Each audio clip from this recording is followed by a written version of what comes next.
Once upon a time, there was a village called Alaoma. They known for their strong tradition and custom, which was as old as Earth himself. The villagers lived simple life. Their days filled with farming, storytelling, and rituals that connect them to their ancestors. Among them was Adanna, a spirited young woman of 25, whose radiant smile and unwavering determination has earned her the affection of many. Adanna's life had once been filled with joy. She was married to Obinna, a man she loved deeply. Together they had shared dreams of building a future and raising their kids who will carry on their legacy. But God has other plans for Obinna. He fell so ill during harvest season, and despite the best effort of the village herbalists, his illness took another different dimension. As death snatched him from Adanna, she was heartbroken and shattered. Her dreams now nothing but sorrows.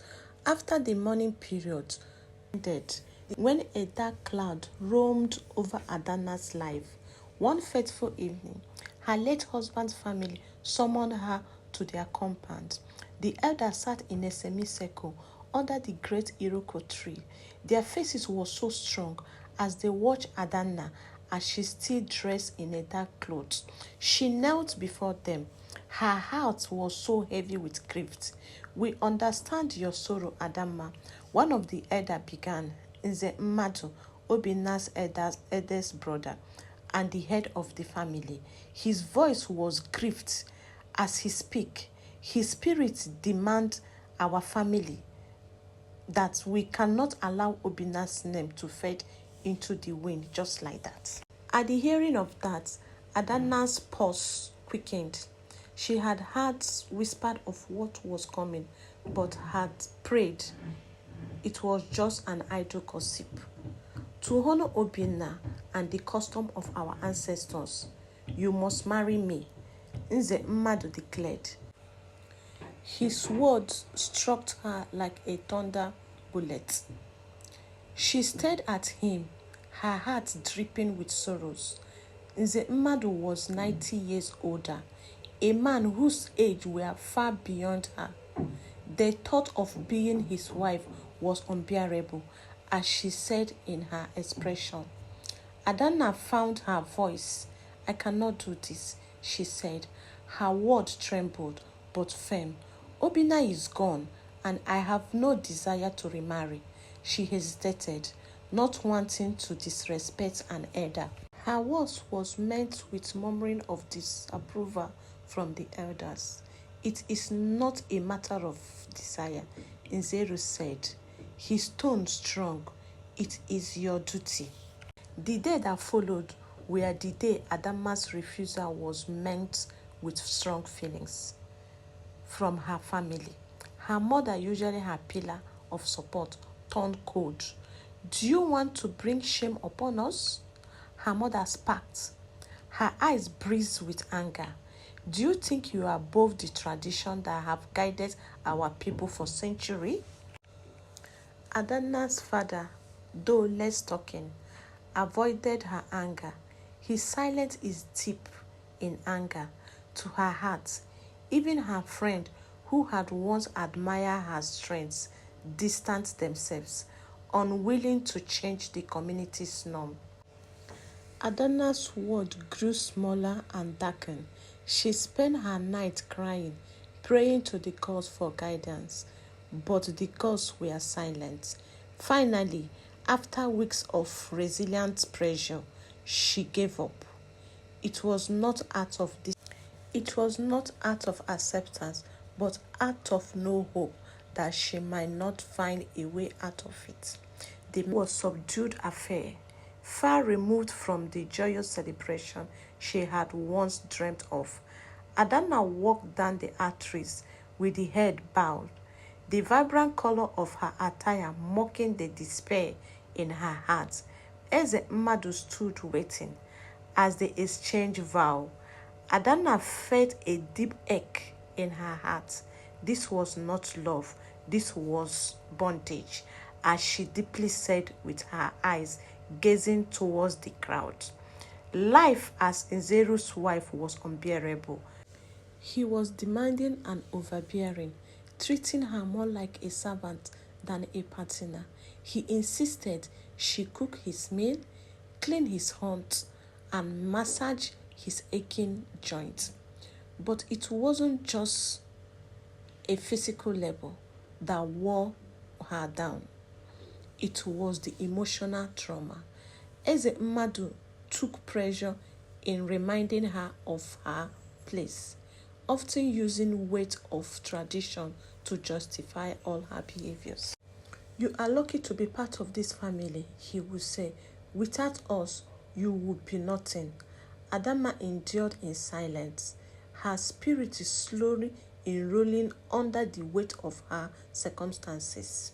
One day, while fetching water from the river, Adanna met Nkem, a childhood friend who had recently returned to the village after years away. Nkem had always been different, curious, adventurous, and unfair to question the status of her marrying to a man of 90 years. Seeing Adanna's present situation, Nkem asked her what was wrong. At first, Adanna hesitated, afraid to speak her truth, but Nkem, genuinely concerned, broke through the wall and she poured out the heart. This is not right, Nkem said firmly after hearing her story. Tradition should not be caged. It should be a thing to guide us, not to destroy us. Nkem's words were a balm to Adanna's wounded soul. For the first time in months, she felt a flicker of hope. Together, they began to diverse in a plan. Nkem had heard about a powerful diviner, Dibia Ogunka, who lived deep in the forest. It was said that he could communicate with the gods and change even the most rigid custom. One moonlight, Adanna and Nkem set off to find the diviner. The journey was tough with danger. The forest was alive with a sound of natural creatures. The path was dangerous, but Adanna was determined. After hours of walking, they reached a clearing where a small hut stood. Smoke was coming from it, and the air was thick with the scent of herbs. Inside was a Dibia Ogongwa, sat cross legs. His piercing eyes seemed to see straight into Adanna's soul. "Why have you come?" he asked. His voice was so deep and reasons. Adanna fell to her knees. "Greetings. I seek freedom. The chain of tradition are choking me, and I can no longer bear it." The diviner listened intensively as she recounted her stories. When she finished, he closed his eyes and began to chant. The air around them seemed to stronger, and Adanna felt a strange energy crossing through her. Finally, the diviner opened his eyes. "The gods have spoken," he said. "Your freedom lies not in revenge, but in revealing the truth." The revelation, the diviner's wisdom. Adanna returned to the village.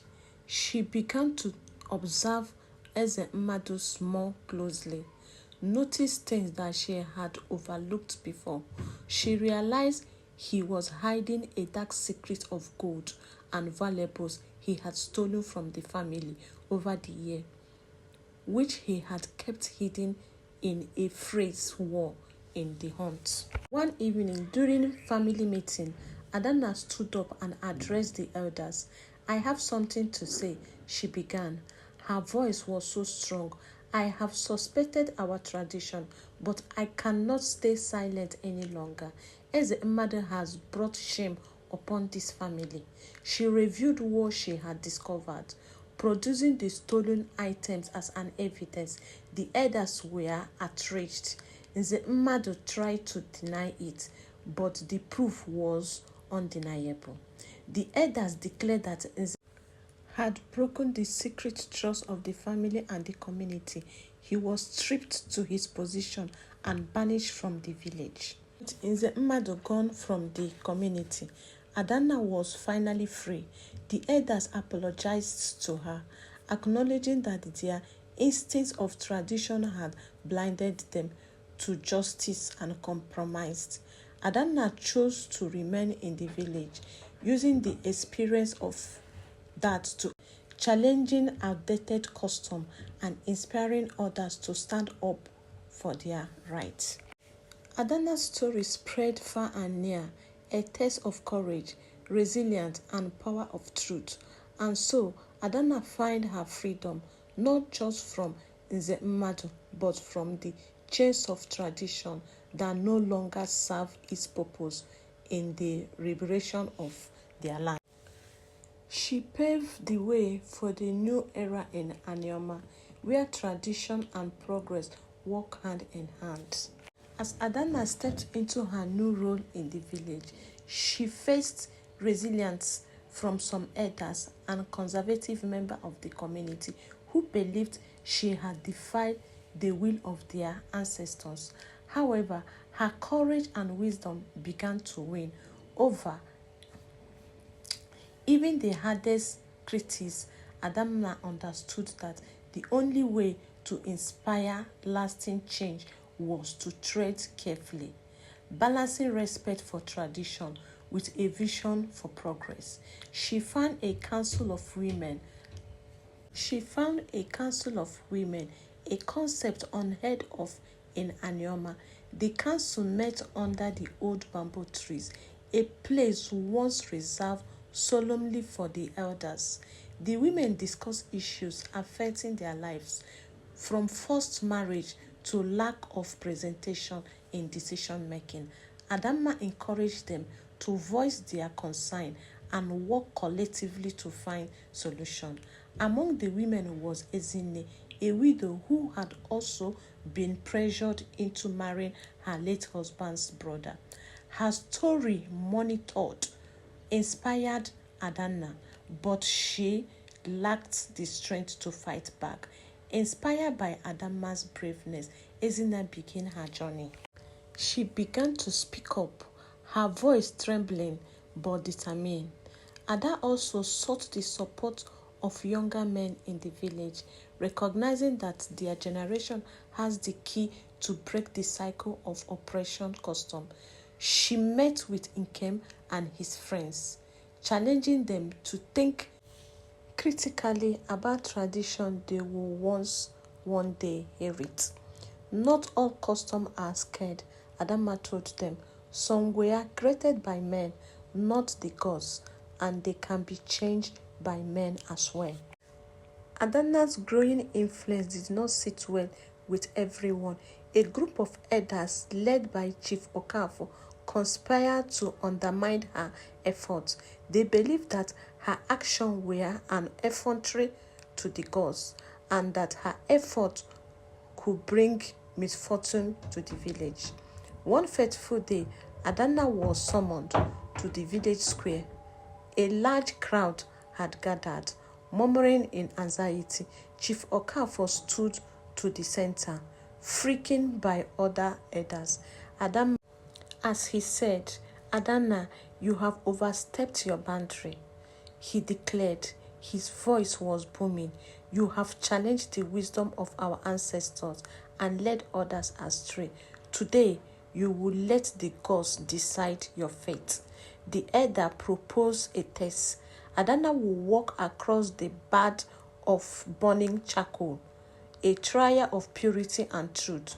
If she emerged unhurt, it will prove that the gods support her cause. If not, it will confirm her guilty. The crowd murmured, saying such trials were rare and unheard for. But Adanna, with her head held higher, accepted without no hesitation. The bed of charcoal was prepared, the flames licking angrily at the air. Adanna stepped forward, her heart pounding, but the resolve unwavering. As she began her walk, The crowd held its breath. Each step felt like an entity, the heart soaring. But Adanna focused on the teachings of Dibia Ogunga, who had reminded her that courage and faith were the one greatest ally. When she reached the other side, unburnt and unhurt, the crowd erupted in cheer. Even Chief Okafor was forced to bow his head to acknowledge her triumph. The gods had spoken, and Elder murmured, Adanna parted in righteousness. Adanna's victory marked a turning point for Alaoma, embodied by her success. The Women Council grew stronger, and the younger generation began to question the custom that had held them captive. Adanna worked tirelessly to ensure that the change were not just symbolic but tangible. She helped establish new rites of passage for widows, offering them the freedom to choose their own paths. She also advocated for the inclusion of women in village leadership, a proposal that literally meant resistance but gradually gained acceptance. Her efforts extended beyond Alaoma. Neighboring villagers began to hear of her story, and delegations arrived to learn from her. Adanna's voice carried weight, not just in her community, but across the region. Years passed, Adanna's name became a symbol with justice and progress. But one day, she received unexpected news that Nze Mmadu had returned to the outskirts of the village, seeking for forgiveness. It was a shadow of her former self. Her body felt so sad as her spirit broken. Life in exile had been harsh, and he has come to realize his mistakes and error and ready to make amendment on his ways. Adanna agreed to meet with him, though her heart was conflicted. When they forced each other, Nze Mmadu fell to his knee, tears streaming down his face. I've wronged you, he said, his voice choked with emotions. I let pride and tradition destroyed me and blind me. Please forgive me. Ada looked at the man who had once been her oppressors. She saw not but a broken soul, a man shaped by the same custom that had nearly destroyed her. I forgive you, she said softly, but forgiveness does not erase the past. Use whatever time you have left to make amendments, not just for me, but for the community you have disobeyed and betrayed. Eze Mmadu nodded. Eze Mmadu spent the remaining days of his day helping those in need, a quiet atonement for his sins. Adanna's journey became a legend, a tale heard by fireside and in a moonlight greetings. Children grew up hearing of the woman who dared to challenge tradition and change the course of history. Her actions sparked across the city, inspiring a movement that redefined the balance between tradition and progress. The village of Alaoma flourished again, its people unite by the shared vision of justice and equality. As Ada grew older, she watched with pride as a new generation carried forward. She also knew that she had laid a foundation strong enough to withstand the storm of time. Lessons for this story: don't allow tradition and custom define you. Rather, do the change you can do and change the custom and tradition for the betterment of the younger ones and the next generation. Thank you for watching our story. Please like and share. Thank you.